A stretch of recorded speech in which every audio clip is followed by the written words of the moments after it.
Hey team, Safety Phil here. Welcome back to our second video in a three-part series discussing the 5 keys of Smith driving. In this video we're going to break down each key a little bit further and give you a better understanding of those 5 Smith keys.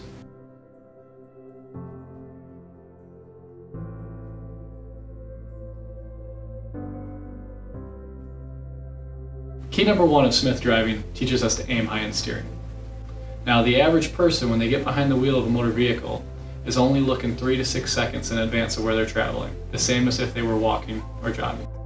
Key number 1 of Smith driving, aim high in steering, teaches us to expand our eye lead time to approximately 15 seconds in front of where we're traveling. In order to do that, you'll need to pick a stationary object in advance of where you're traveling. Look at that stationary object and begin counting 1,000, 2,000, 3,000, and continue on until you're passing that object.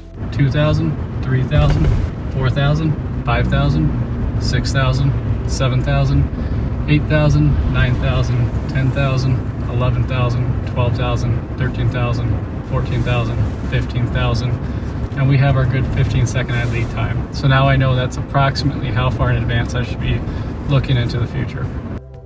Key number 2 of Smith driving, get the big picture, teaches us that we need to ensure we have an appropriate following distance to the vehicle in front of us. We want to avoid becoming unnecessarily boxed in.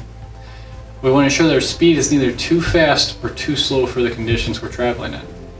We want to make and execute decisions as early as possible while driving, and we want to use the knowledge of our surroundings to make our driving smoother. When you find yourself in a situation that requires braking, before applying the brakes to your vehicle, I want you to first check your side mirrors and rear mirror if you have one, so that you have a complete understanding of what's around you and who is behind you. Again, before I come to a stop here, I'm pacing this light, I'm paying attention to the truck behind me, ensuring that they're slowing down with me. Braking slowly, allowing them plenty of time to react and slow themselves.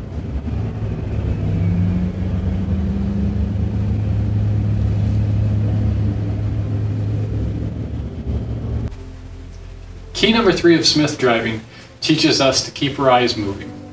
We want to ensure that we're scanning our mirrors frequently. That means every 5 to 8 seconds we should be looking in one of our mirrors. We want to scan major and minor intersections before entry, meaning that we're going to look left, right, and then back to our left side before proceeding through the intersection.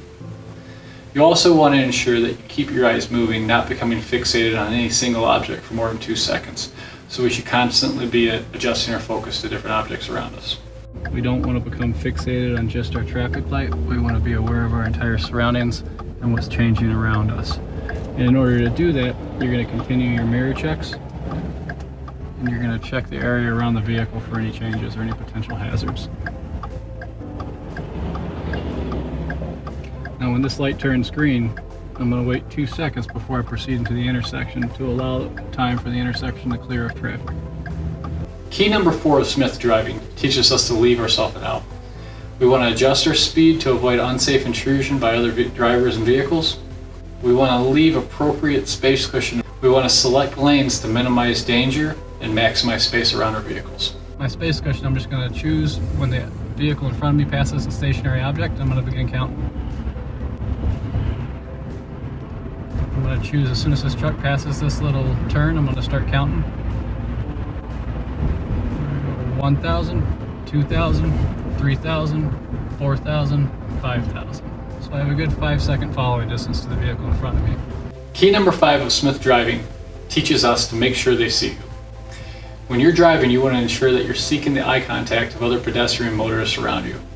Your effective use of your turn signal is imperative, ensuring that you're not turning on too late or too early to confuse other motorists. Again, a lot of shoppers are distracted as they come in and out of the store, so we want to make sure that we're taking into consideration that they might not be paying attention and we might have to adjust our driving habits because of that. I have a couple pedestrians here on my right hand side. Their backs are turned to me so they can't see me, so I'm going to approach with caution. Just slowly go past them, make eye contact as I pass them.